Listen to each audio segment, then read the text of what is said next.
Bueno, buenas tardes. En el marco del convenio suscripto entre la Universidad Nacional de Mar del Plata y el Centro de Investigaciones en Derecho Internacional e Integración Regional, CIDIR, junto con la base naval de nuestra ciudad de Mar del Plata, hoy vamos a conversar con el capitán de navío Víctor Pereira, al que en este momento paso a presentar. El capitán de navío Víctor Pereira es actualmente jefe de la base naval Mar del Plata. Fue también jefe de la base Antártida Órcadas. Eh, Participó de la invernada en el año 1993 durante un periodo aproximado de 13 meses. También formó parte de la campaña antártica de verano en el año 1996, una campaña que duró entre 3 y 4 meses, y además formó parte también de la campaña antártica de verano de 1997, con una duración aproximada. Eh, y Me gustaría destacar que el capitán de navío Víctor Pereira, además de su condición de antártico, es submarinista y en esa condición fue comandante del submarino Ara San Juan y comandante de la Fuerza de Submarinos de la base naval de nuestra ciudad de Mar del Plata. Eh, bueno, hecha esta presentación formal, Víctor, te saludo, buenas tardes, muchísimas gracias por esta charla que vas a compartir con nosotros. Bueno, te agradezco mucho que me des esta oportunidad de contarles un poco la vivencia y saludar también con unas muy buenas tardes a todos aquellos que estén escuchando, ¿no? Bien. Víctor, ¿qué te parece si antes de empezar a charlar un poco sobre la Antártida, quizás siguiendo esa frase de que una imagen vale mil palabras, mostramos alguna imagen para que todos nos podamos dar una idea sobre este lugar tan particular del planeta sobre el que estamos hablando? ¿Te parece bien? Me parece muy bien. Vamos, vamos, espérame un segundito, voy a compartir aquí, ahí estamos.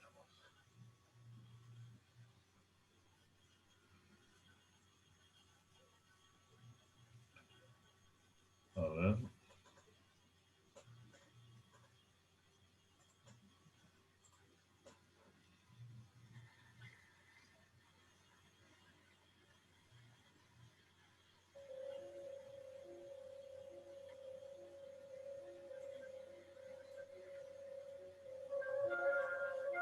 ¿estamos viendo?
Bueno, como conversábamos el otro día, Víctor, seguramente hoy por Google hay muchísimas imágenes o fotos de la Antártida, pero esto realmente es un testimonio no comercial, ¿no?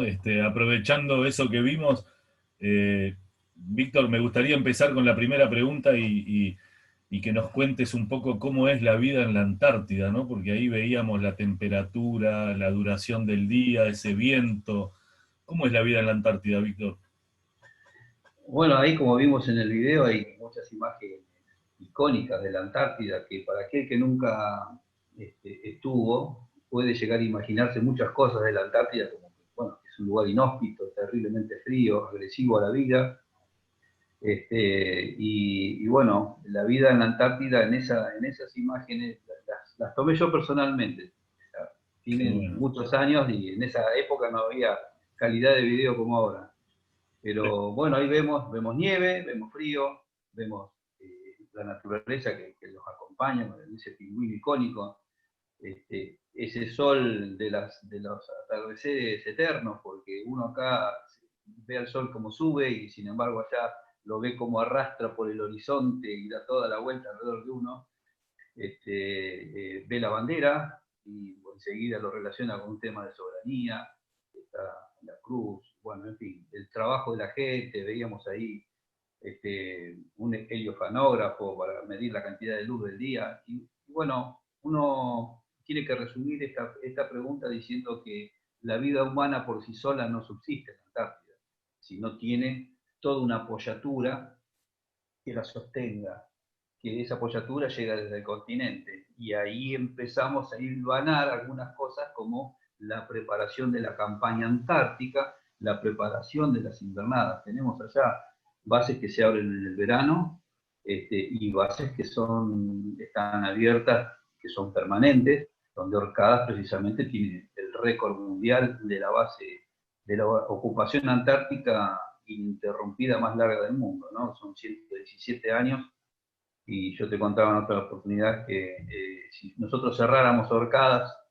hoy por hoy, el siguiente país en alcanzarnos tardaría 40 años en batir ese récord. Así que bueno, son todas cosas que uno por ahí puede llegar a imaginárselas, pero a mí me gusta contarlas, es una vivencia que tuve y yo sé que están muy ávidos de todo esto. Es muy difícil la Víctor, vida en la en Antártida. esas, perdóname, en esas imágenes ahí que veíamos, ese viento, ¿de qué viento y de qué temperatura más o menos estamos hablando? Bueno, si tuviéramos que hacer un promedio en Orcadas, los Orcadas no están precisamente cerca del polo, sino que está cerca del límite de lo que se considera la zona antártica, está en los 62 grados más o menos de latitud Ujú. sur. Está, digamos, entre el polo norte y Ushuaia estaría casi en mitad de camino y un poco abierto, digamos, hacia el este, el archipiélago. Pero el promedio ahí obviamente no se compara con las que están cerca del polo, pero estamos hablando de a lo largo de todo el año, incluido verano, invierno, 4 grados bajo cero. Eh, los promedios de los vientos también es muy alto. Allá es todo extremo. Hay un día que hay viento cero, total y completamente cero, y al día siguiente podemos tener 120, 130 kilómetros por hora. Y todo se gesta en cuestión de segundos, no hay una preparación. Siempre viene el viento y cuando viene de golpe, todo es extremo. Y si hace frío, es un día que uno se levanta y tiene 32 grados bajo cero, como me pasó a mí, y a los 2 o 3 días teníamos un día que parecía que se caía todos los témpanos porque decía 9 grados, y no lo podíamos creer. Pero digamos, el promedio es ese, obviamente más cerca del polo baja. El récord de temperatura en la Antártida la tiene una base rusa, que son menos 82 grados bajo cero.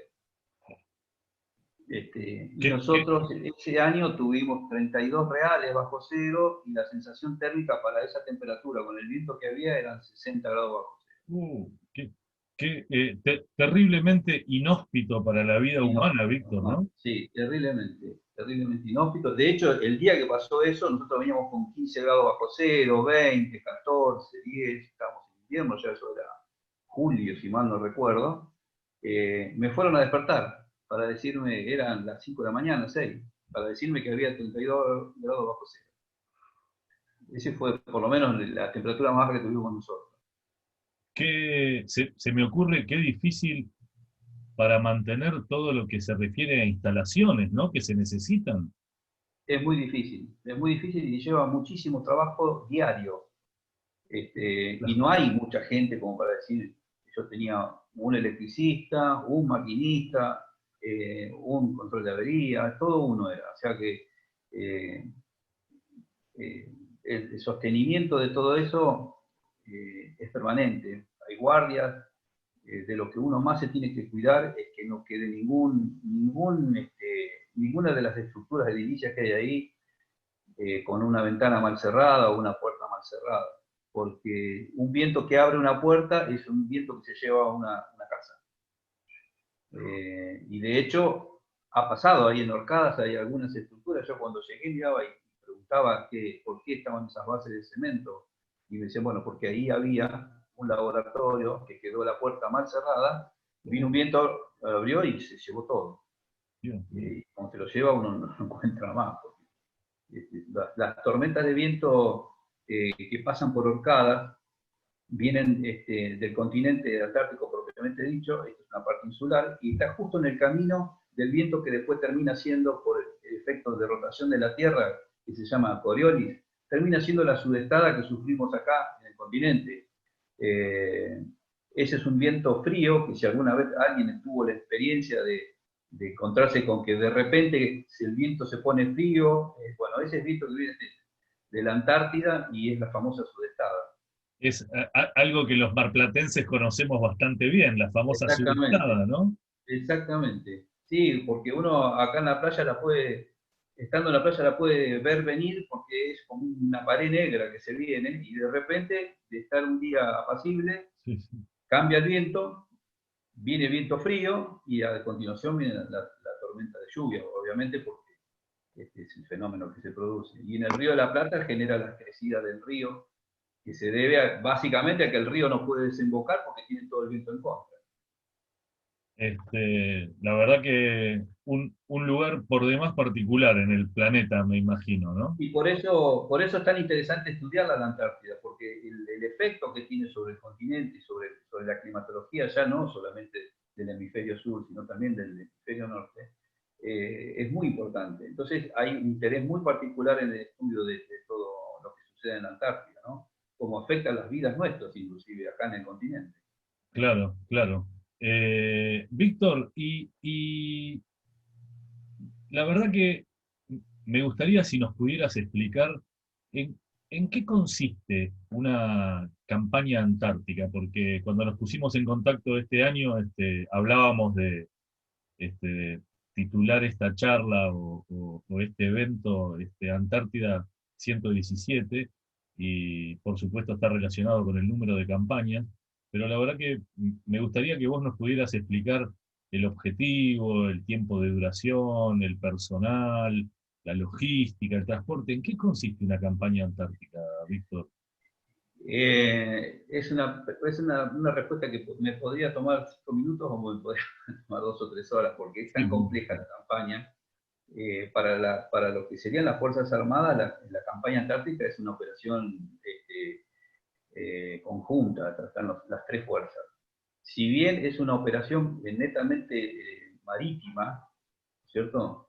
Porque todo empieza por lo que les dije hace un ratito, que la vida humana no es autosostenible en la Antártida. Entonces, claro. como necesitamos estar ahí para estudiar y para hacer un acto también de presencia, porque la Argentina en particular tiene un reclamo, que si bien está protegido por el Tratado Antártico, el reclamo existe y está, digamos.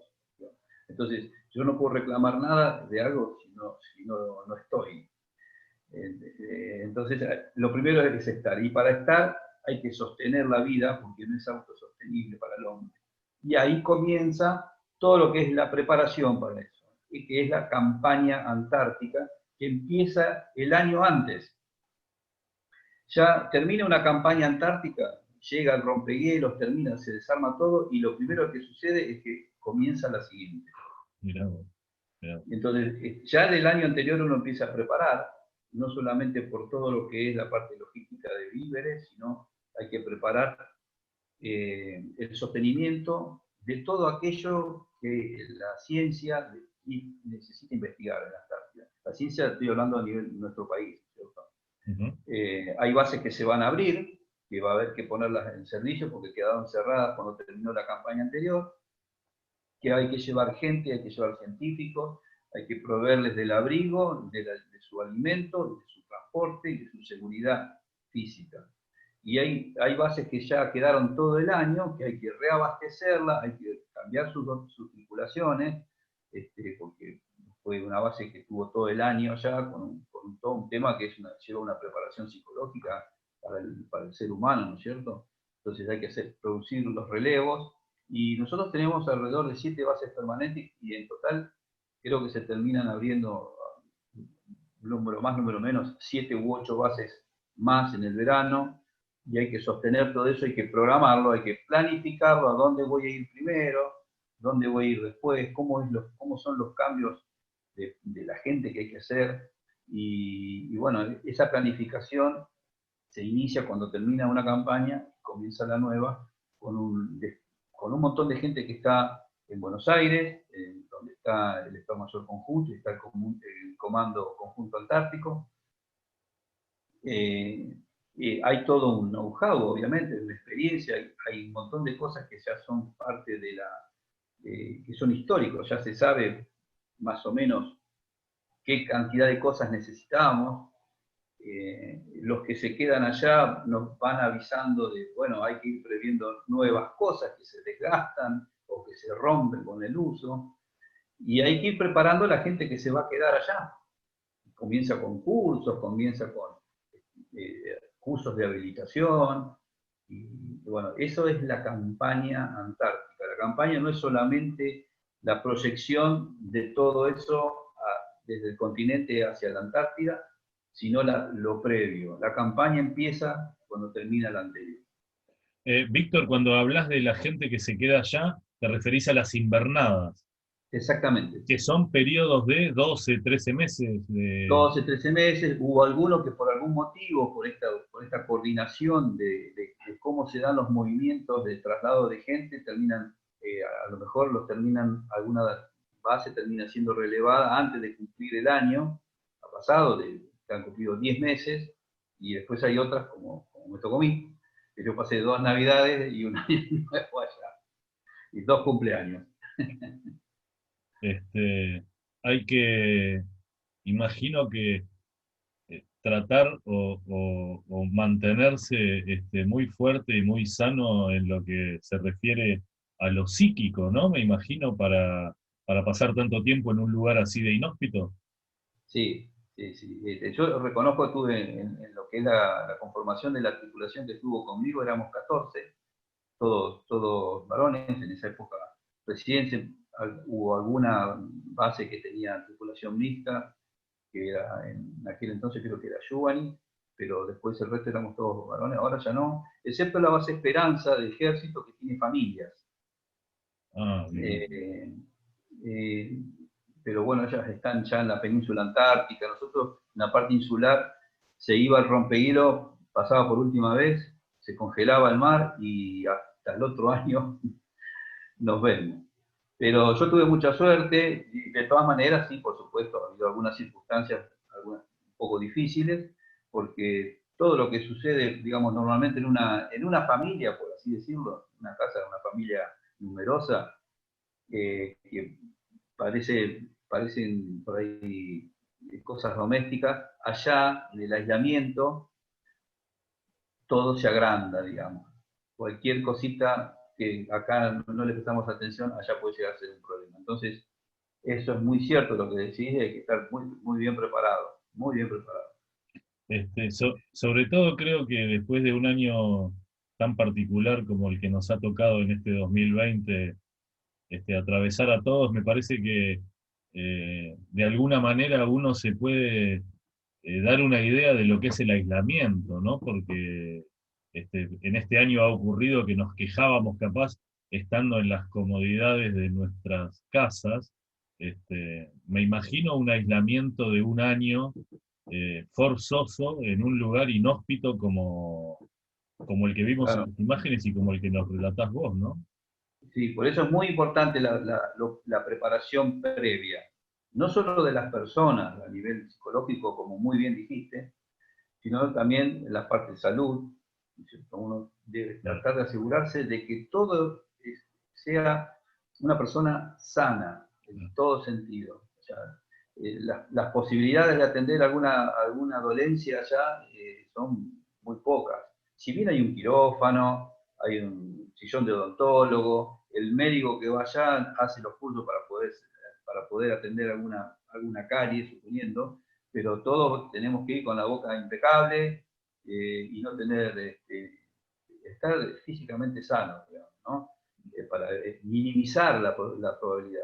No, eso no quita que pase algo, no quita como ha pasado hace 2 años atrás, que hubo una fractura expuesta, precisamente en Orcadas, y eso sucedió en pleno invierno, el Rogeguiro no podía llegar, hubo que mandar un avión desde Marambio, con una distancia de vuelo hasta Orcadas que ponía en riesgo el mismo vuelo por una cuestión de autonomía.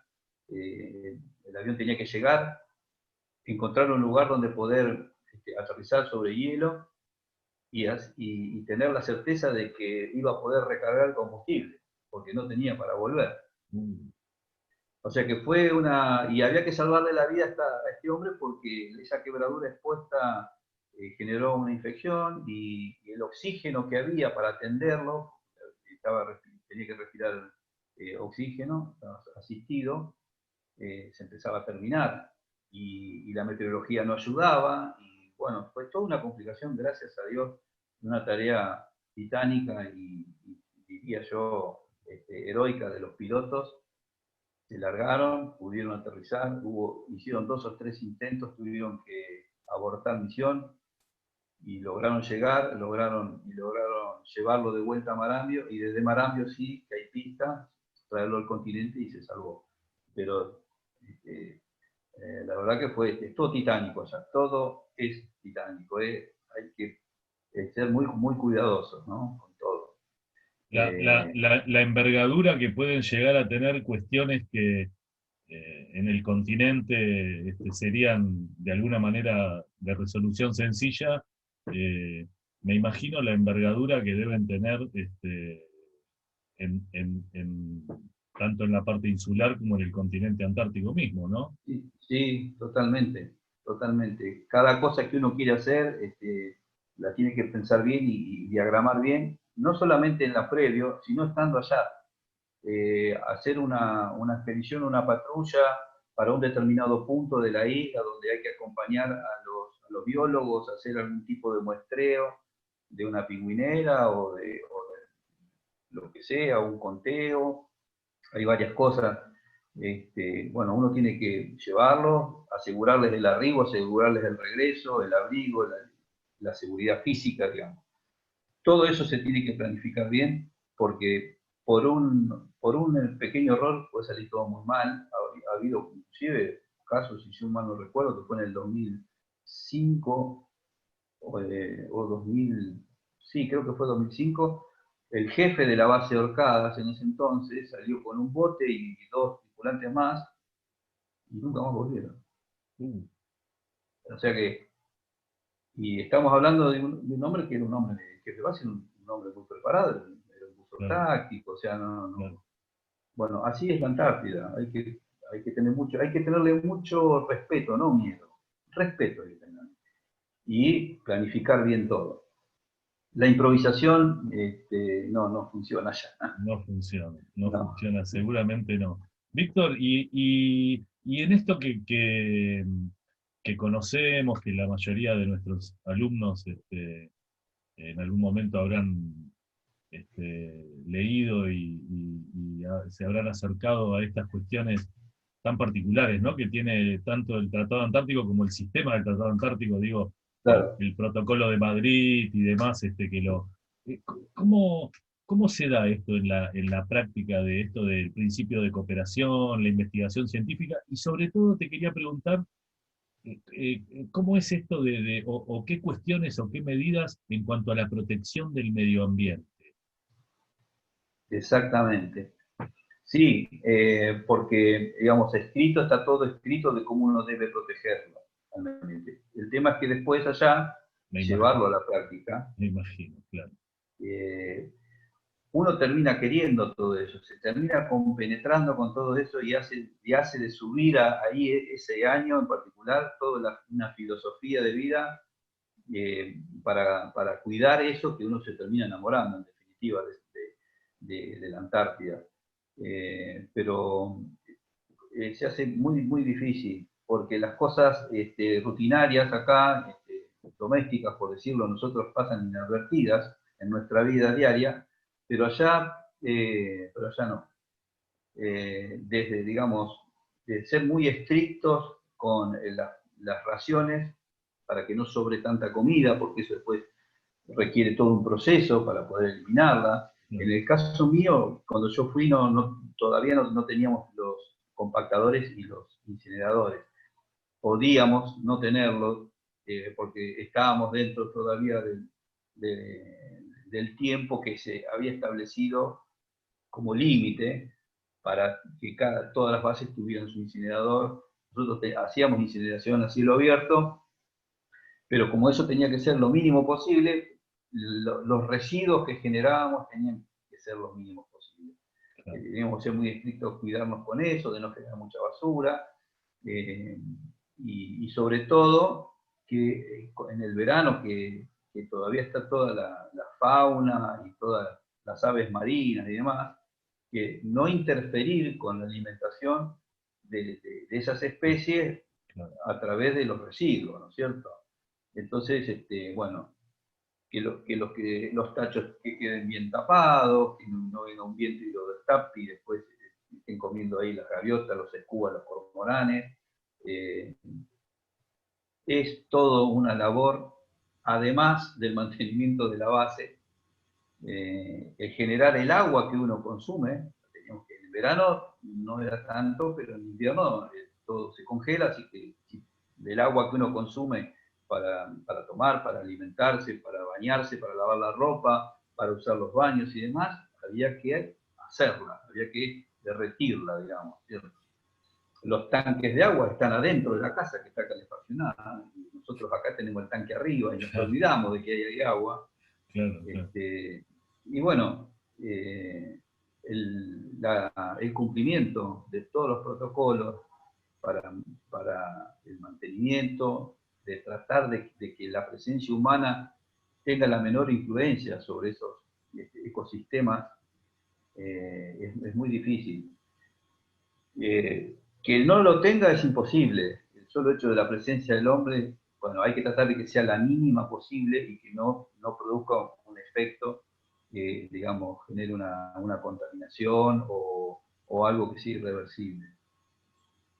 Qué delgado equilibrio ese, Víctor, ¿no? Entre... Señor, eh, luchar con el cocinero para que por la ventana no le tire nada a las gaviotas era, parece una pavada, no, no, pero era todos los días, no, porque claro, si yo le decía, va a venir el invierno, la gaviota no va a migrar, y se nos va a morir acá porque no está la gaviota tiene que migrar como el resto de las aves, claro. tiene que migrar.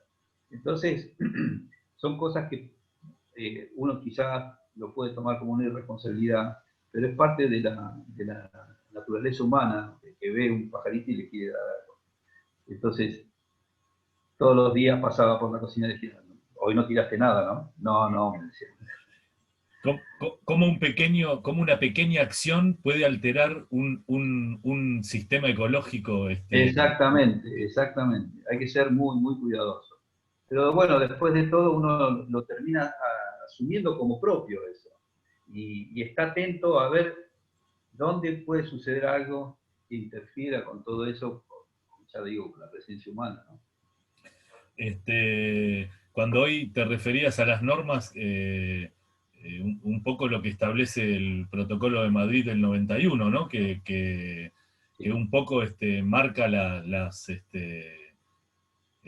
Claro, porque, digamos, el tratado en general, lo que son ideas fuerzas, y ahí está, digamos así, normado, reglamentado, qué es exactamente lo que se tiene que cumplir. cómo bajarlo a la práctica, ¿no? ¿Cómo Porque bajarlo a la práctica? se me ocurre Exactamente. cuando hablas de agua, uno, digo, gira la canilla y está esperando que salga el agua. Digo, no debe haber cosa más sencilla y como en un lugar como la Antártida eh, Claro. no No, es bueno, así. el agua era una tarea diaria, todos los días a las 12 a mediodía exacto, toda la tripulación esté haciendo lo que esté haciendo, el científico, el meteorólogo, el geomagnetista, todos, el jefe de base, todo el mundo a reunirse para hacer agua, que consistía en, teníamos unos canastos especiales, buscábamos por supuesto la nieve más pura que podía llegar a haber, que era la que recién acaba de caer, ir cargando eso y después llevarlo hasta el lugar donde está el derretidor, y bueno, descargar todo eso, ¿no? Y tirando las bateas, esa una batea que tiene una calefacción, que lo derrite con unas bombas se llevan hasta los tanques que están adentro de la casa principal.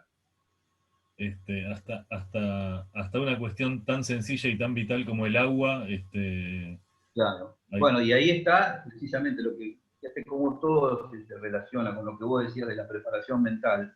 Ese era el punto de encuentro, hacer agua era el asado de los domingos, mirá, ¿no? Hacer agua es el momento donde nos vemos todos la cara, porque el geomagnetista está metido en la estación y uno por ahí no le ve la cara todo el día porque está con sus cosas, los biólogos están haciendo su recolección de muestras, están haciendo sus conteos, en fin, cada uno, el maquinista va haciendo los mantenimientos de las dos subestaciones que hay ahí, generadores de energía, cada uno está en lo suyo, ¿no? Las comunicaciones por un lado, entonces en ese momento era cuando estábamos todos juntos, y yo, ahí digamos, o todo se resuelve en la confraternidad o se generan algunos inconvenientes. un conflicto, Pero claro. bueno, es como una familia, digamos, ¿no?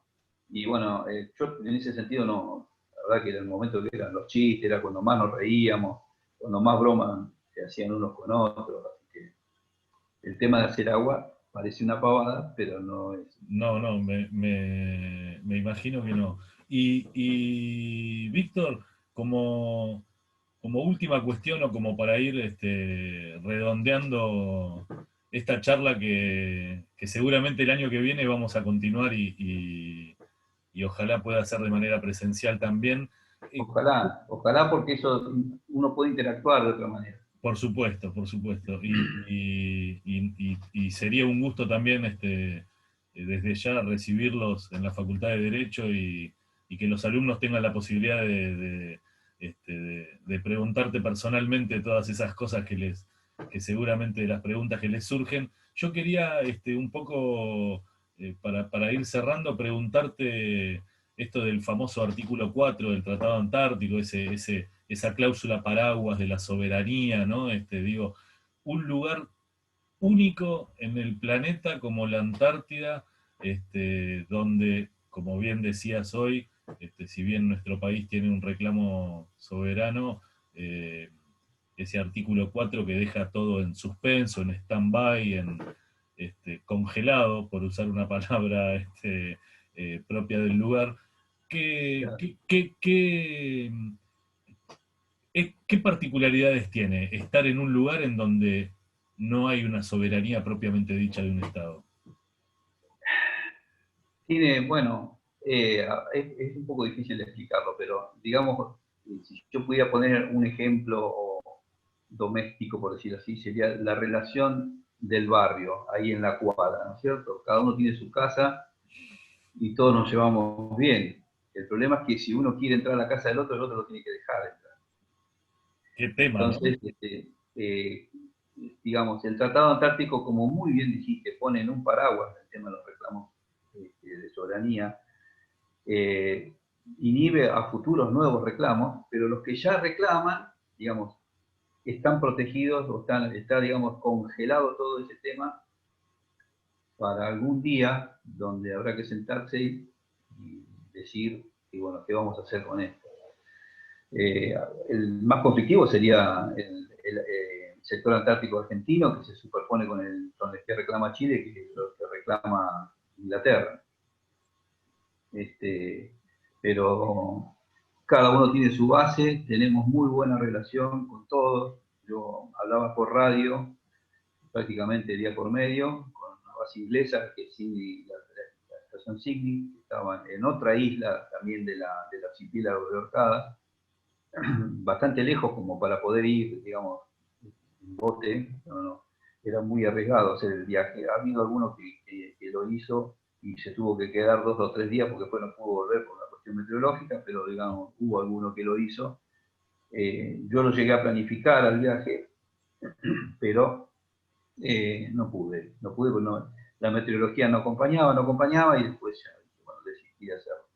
Los de la estación sí vinieron cuando ellos tuvieron la visita del Endurance, que es un buque polar de ellos, y el helicóptero que tenían embarcado trajo tripulación de Signy a la base Orcadas, y bueno, quedó todo en un encuentro de gente que se conocía por radio y se terminaron los abrazos. Qué bueno.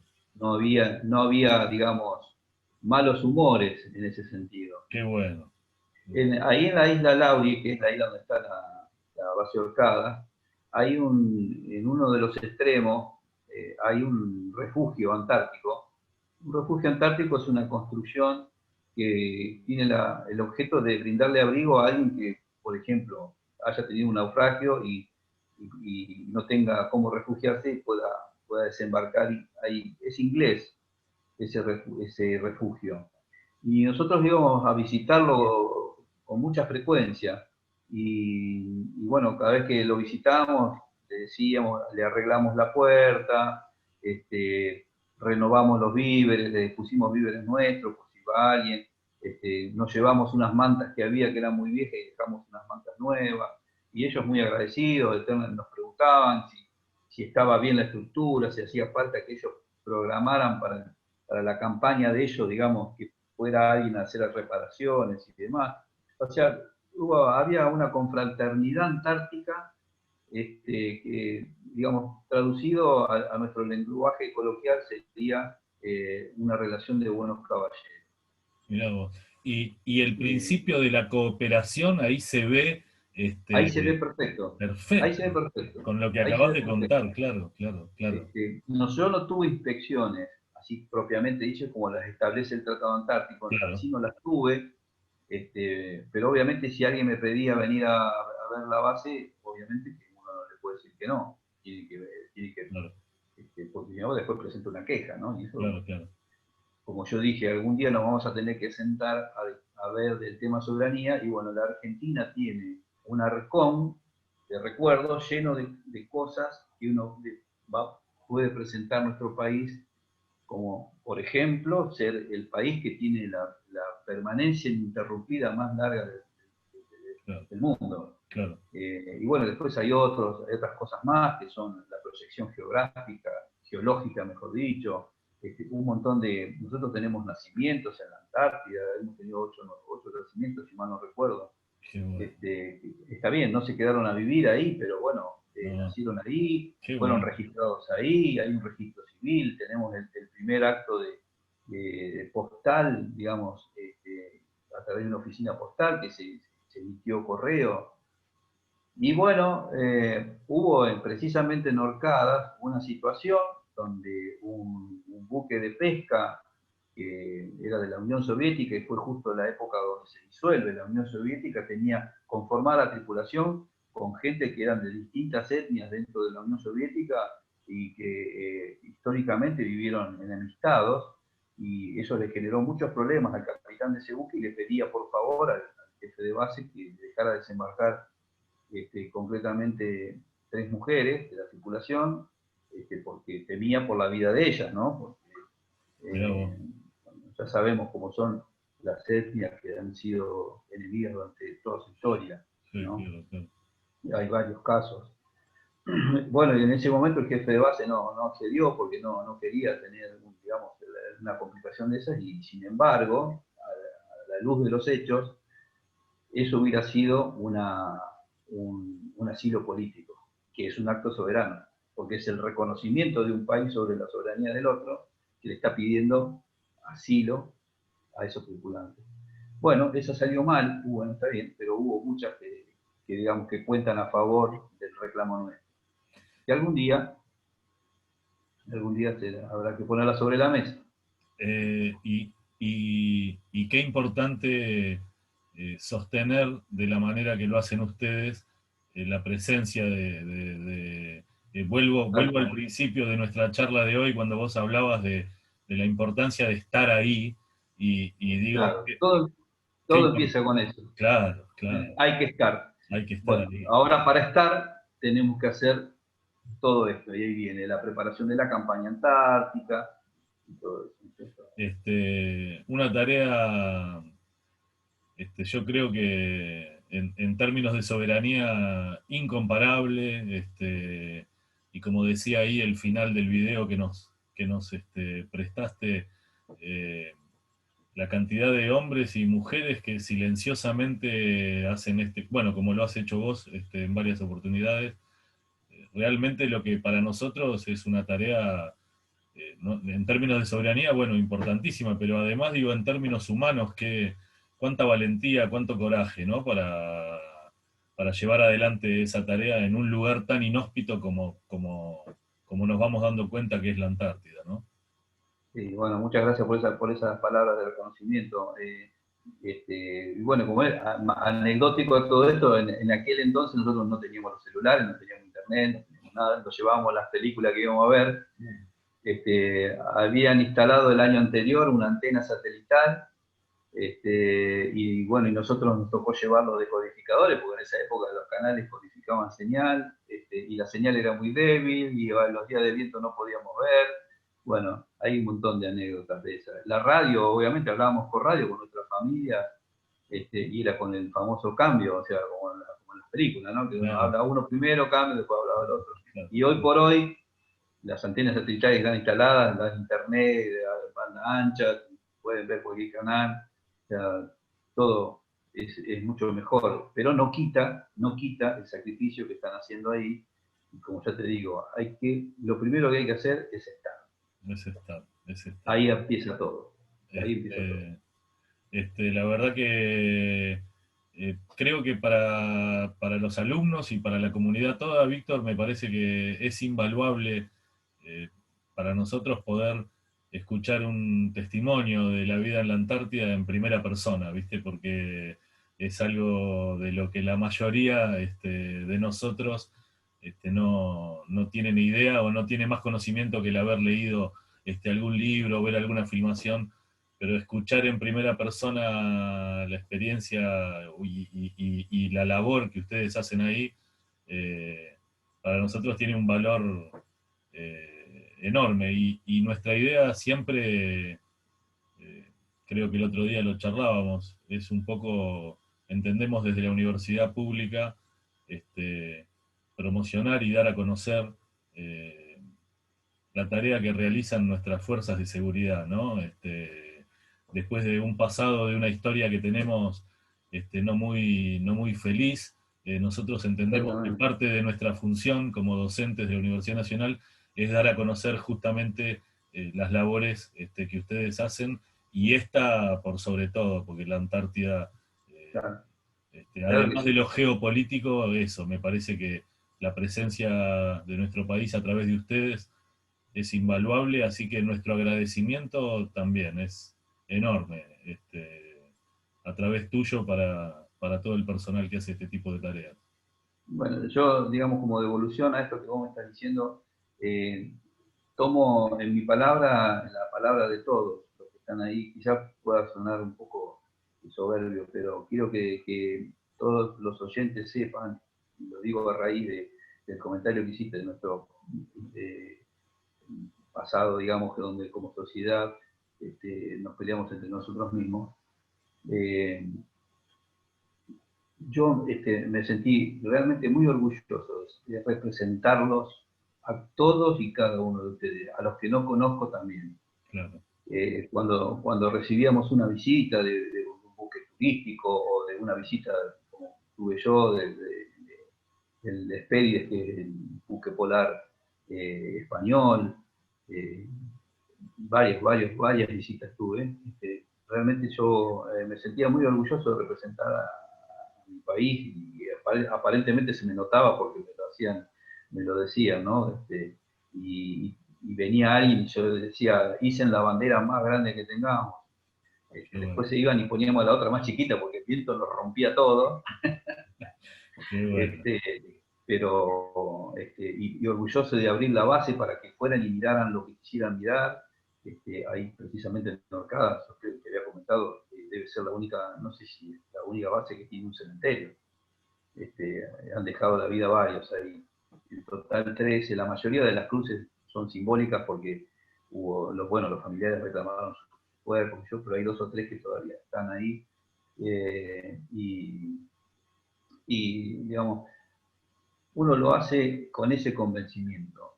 Y si fuera necesario, hasta dejar la vida, como curamos nosotros los que vestimos uniforme, que no es nuestro, es de ustedes el uniforme. Yo lo llevo puesto.